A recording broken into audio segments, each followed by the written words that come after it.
Welcome at the first edition of the B2B Influencer Marketing chat series. I'm very proud to launch this new series of chat series, which you can listen now every week on our podcast channel.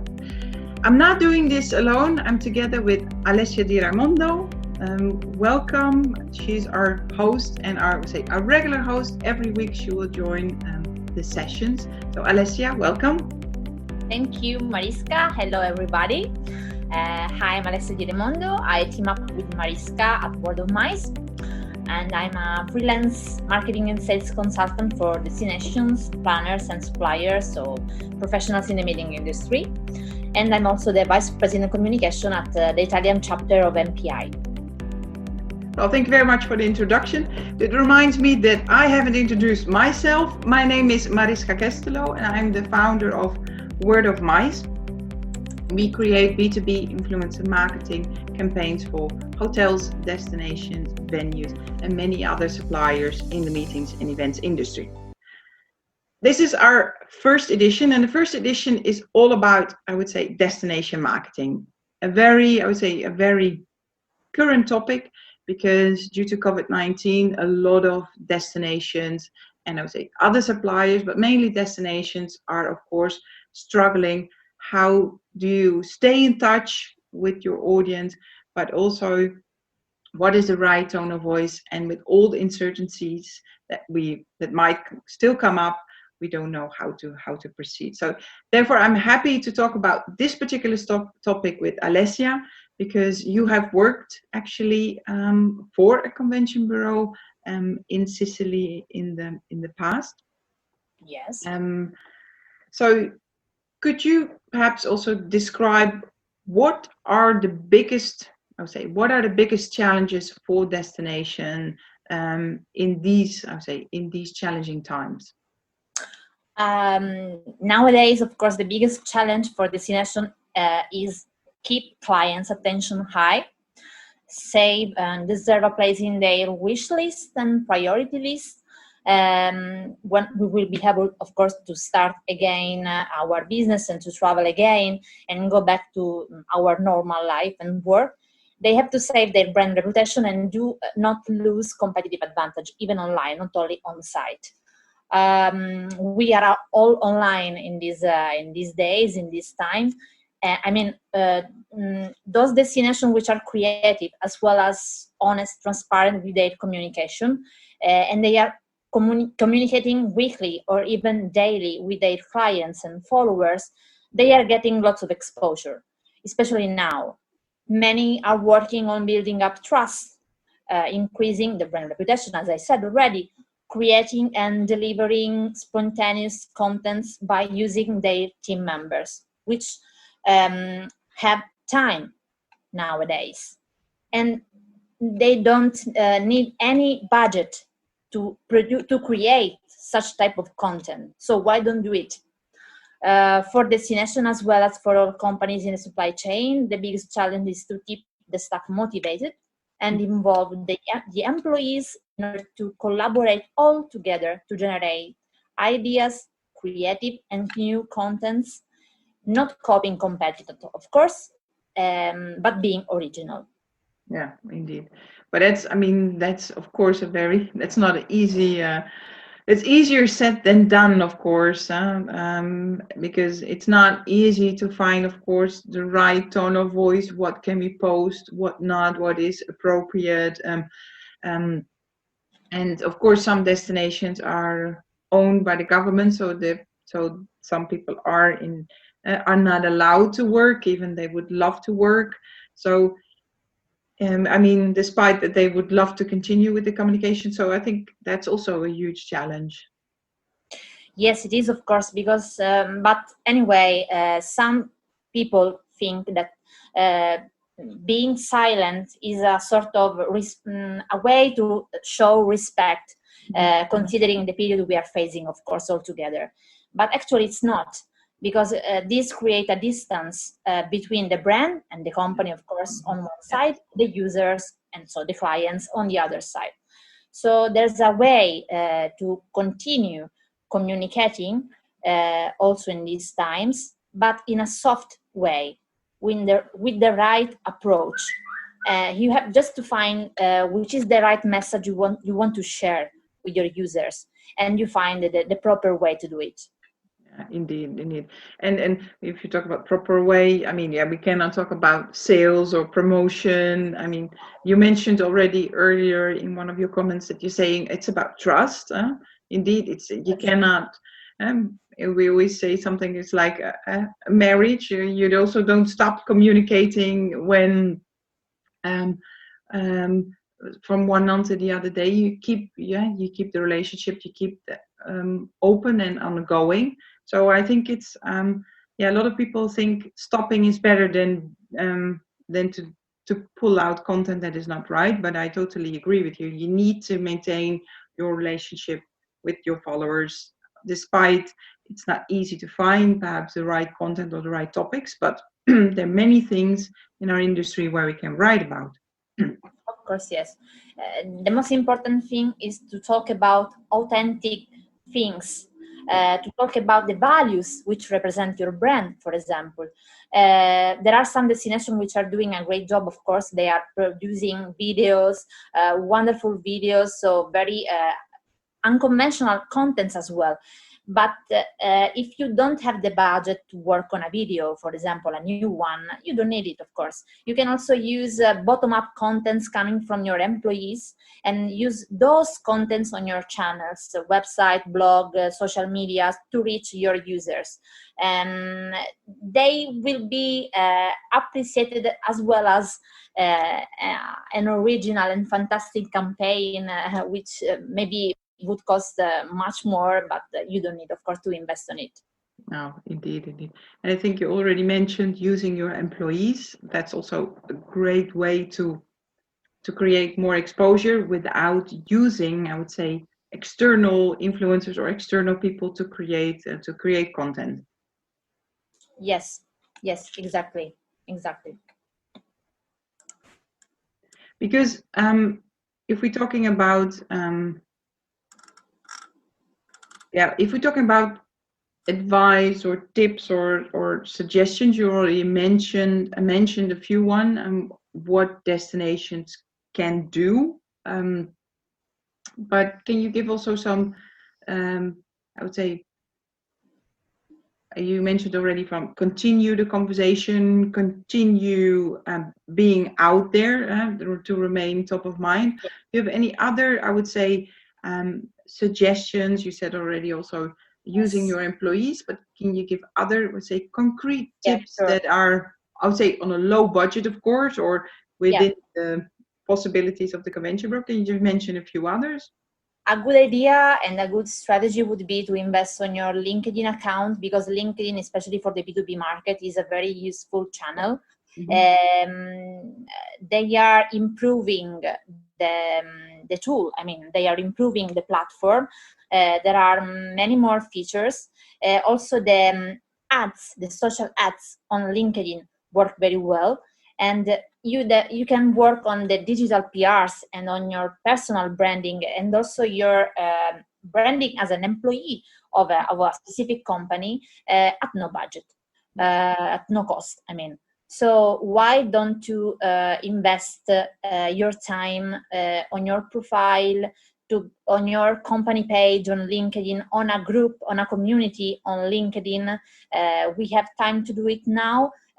We don't need any budget to do it, and this is a different channel to reach the target audience we look for. Yeah.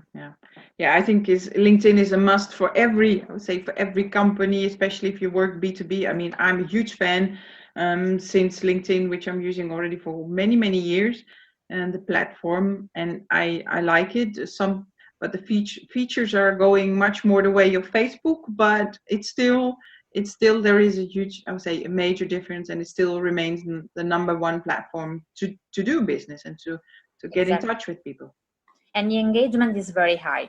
So, of course, you have to consider also this KPI to choose the channel to work on. Yes. But if we want to talk about influencer marketing, I would like to ask you if you can explain why influencer marketing now is more important than ever. Yes, of course. I mean, if I talk about B2B influencer marketing in general, I would say is to stay and to remain top of mind with your target audience. That is for me, I would say the best description what influencer marketing is. And why now? Yeah, because we're all in lockdown, or some people might not be in lockdown yet, but we restricted to travel, we are at home. So I mean, this is the ideal time to reach out now to influencers, if it's your employees, but people who are from the same industry, who have the passion, the knowledge, the experience, and more important, the followers, to reach out and to remain top of mind. Because you cannot talk about sales, you cannot talk about promotion, because no one knows how long it will take, or it will last. Um, so it is now therefore important to remain top of mind and to be there online, like you said, and to continue also that communication. And a lot of people, I would say, underestimate the value of B2B influencer marketing because they have a negative perception, because they think it's only the millennials, or you also don't go to a dentist, you also don't go to your neighbor if you have pain in your tooth, huh? Or Yeah. you mean you go to a dentist because they have that expertise. That's the same with the influencer, but unfortunately, due to the bad, I would say, image perception that we have, the fire festival, a lot of campaigns who manage wrong or use the wrong influencer. So therefore, a lot of people have also a wrong perception in our industry. Um, and in our industry, it's more about the experience, about the knowledge that people have, and less on the number of followers. So, and and the second thing is we do campaigns for a long term, 6 months, a year, Yeah. preferably longer. So to connect with the sort of, would prefer to use the word ambassador or content creator or expert or a mix of all those things to find that right also tone of voice to remain in touch with your audience. You talked about campaign, so influencer marketing campaigns, but how to set up a good campaign? So what are the important elements, the most important elements to think about and to include in your project? Well, if we do a campaign, first of all, I think it stands and falls with a good briefing. So a good briefing from the client. So what is your target audience? What would you like to get out of the campaign? Um, of course, if you have a budget, if you don't have a budget, let us know as well, because we are living in challenging times. People are willing to do something for free, but what is also the time frame? Um, but also, which channel would you like to focus on? Because if you find an influencer who's focusing on LinkedIn, doesn't mean that he or she is an expert or has the same followers on Twitter or on Instagram. So a good briefing about the company, about what would you like to get out of it, what are also values, because it's not just someone picked on expertise and on the right followers, but also his or her respect the values, respect also the philosophy of the company. So I always call it's more like a dating agency that we do. We need to find the right match, the person who will respect your company, and also on, I would say, on the values, but also on a professional level. Um, that is the first thing. And the second thing is also that you have also a clear, I would say, a clear briefing. As soon as you work together, that the influencer receives a contract, knows what I'm allowed to do, what I'm not allowed to do. And also, yeah, working towards an outcome. And that is can be really challenging in these times, or you need perhaps modify or adapt. But it is a collaboration. It's a constant collaboration, constant be in touch with the influencer. What can we do? What can we do? We have planned a video for 2 or 3 weeks time. Perhaps we need to change the content, or it's not appropriate anymore. It's outdated already. So it's a constant, I would say, communication, collaboration, and also please don't forget to leverage the experience and knowledge that influencers have. You work with an influencer because he or she knows her followers. He or she has the creativity and the passion. So use it and ask the input, and don't say you need to do this or need to do that. No, it's a collaboration, and I say, creating content together. So I think those are the most important elements. If you would keep that reminding yourself, then you will create a collaboration which will last, hopefully, not only during the campaign, but even after the campaign. Yeah, for sure. Thank you, Mariska. But do we have some best practice of clients who are already working with influencer marketing and they are doing a great job, according to you? I mean, I think on a B2B level, specifically for our industry, it's quite rare. We are quite, I think we are quite new, I would say. But there are some interesting examples. I mean, you could also, like you said, you could also use your employees as your influencers without using, or I would say, calculating a huge budget. Of course, there are great examples. I mean, Microsoft and National Geographic did a fantastic campaign on International Women's Day. It was not about sales, it was not about promotion, it was just about awareness. How can we motivate women and young ladies and girls to choose for a profession in science, technology, engineering, and mathematics? And taking pictures of women working in these different professions all around the world and launching that on International Women's Day was a major campaign. Just by creating awareness, because we know that we will have a lack of women and a lack of workforce in these specific sectors. So that was a very interesting B2B influencer marketing campaign. And even some of the ladies were asked to do a presentation and to talk about their professions offline. Without that, Microsoft directly or National Geographic directly gained, I would say, leads or bookings out of it. So this is actually a very strong example to work on, I would say, awareness awareness, I would say, first, and also for a long-term goal. How to motivate, how to change a certain perception, how to change a certain behavior. And I think that is also what a great example, especially now, because we can't sell anything. We cannot say, come to my destination or join a fam trip, because people are not eager to travel, and which I totally understand and respect, because myself, I'm also not eager to travel. So we need to find a campaign where, I would say, awareness is the focus. And I mean, many are, hopefully during this crisis, many inspiring examples will come up. But I think you can do a lot with a very, I would say, on a very small or a shoestring budget. Yeah, we talked about the employees as the first influencers we could involve for an influencer marketing campaign with no budget. Yeah. But if we need to choose a professional influencer, how we can make our selection? Which are the things we have to consider when choosing the influencer to work with? Yes, I mean, choosing the right influencer is one of the biggest challenges of companies. With who are we going to work with? How do we select the criteria, etc.? I think you have two ways. Of course, you can choose your employees, but you also need to find someone, of course, who's active on social media, who is already perhaps creating or is a fan of graphic design, or perhaps has his own website. I mean, there are many people who have, for example, a side project, or are perhaps have a side business even, where they already write a blog post, or where they're involved in perhaps in a charity or a good cause as a volunteer. So I think there is a huge potential as being an employer, but you might not have discovered that yet. So I think you should first look inwards in your own company. What is the potential over there?